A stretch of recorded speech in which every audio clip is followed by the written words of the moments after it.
Kita beralih ke informasi lainnya, Saudara. Puluhan tokoh publik mulai dari aktivis anti korupsi, akademisi hingga seniman menyurati para ketua umum partai politik untuk mengajukan hak angket dugaan kecurangan pemilu.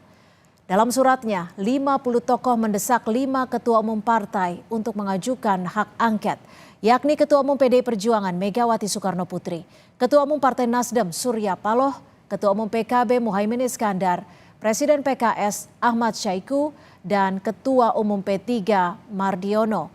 Para tokoh menyebut telah terjadi praktik kecurangan di pemilu 2024. Yang tidak ada taringnya, yang tidak ada marwahnya. Dalam suratnya, para tokoh menyebut dugaan kecurangan pemilu terjadi bukan hanya saat pencoblosan 14 Februari, tapi sejak awal proses penyelenggaraan pemilu hingga pelaksanaan proses penghitungan suara yang dilakukan KPU dan aparatur kekuasaan lainnya. Surat itu ditandatangani 50 tokoh, diantaranya Novel Baswedan, Bivitri Susanti, Usman Hamid, Faisal Basri, Saud Situmorang, dan Yanuar Nugroho. Tokoh publik menilai surat kepada ketua parpol itu sebagai gerakan etika dan moral menguak dugaan kecurangan pemilu. Mereka juga menyebut hak angket belum tentu menggugurkan hasil pemilu, namun bisa meluruskan dan mengembalikan nilai demokrasi.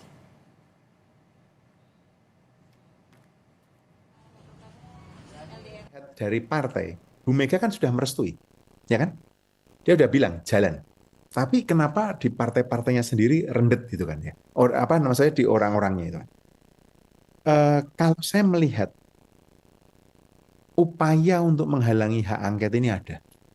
Itu mengapa menurut saya masyarakat sipil itu perlu mendukung. Surat kami itu konteksnya, Mas. Kalau masyarakat sipil mendukung, ayo jalan sehingga mereka itu ngerti bahwa mereka itu rakyat itu berpihak pada mereka gitu. Bagaimana sebelum, sesudah, dan sedang, dan seterusnya. Sehingga menimbulkan keraguan bagi kita, soal angka, kalaupun nanti jalurnya apakah lewat MK atau lewat angket, itu soal lain. Nah, kita yakinkan angket ini akan diselesaikan di luar dari anggapan mereka bahwa kita membiarkan ini menjadi tidak adil, karena akan menjadi pertanyaan besar, kalau ini dibiarkan tentu akan efek berikutnya. Ini banyak yang harus dikelirkan. Kalau enggak, nanti pemilu kita akan seperti ini terus. Menanggapi desakan hak angket, politisi PDI Perjuangan Andreas Pereira menyebut hak angket perlu diajukan. Meski demikian, Andreas menyebut untuk mengajukan hak angket perlu disiapkan naskah akademik dan dukungan fraksi lain di DPR. Kita melihat bahwa hak angket ini perlu untuk diajukan. Nah, tapi kan untuk menggolkan hak angket tersebut kan perlu ada persiapan untuk mempersiapkan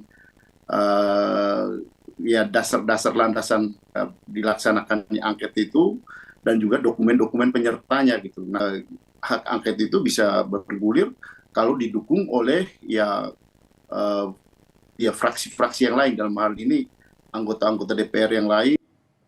Informasi lainnya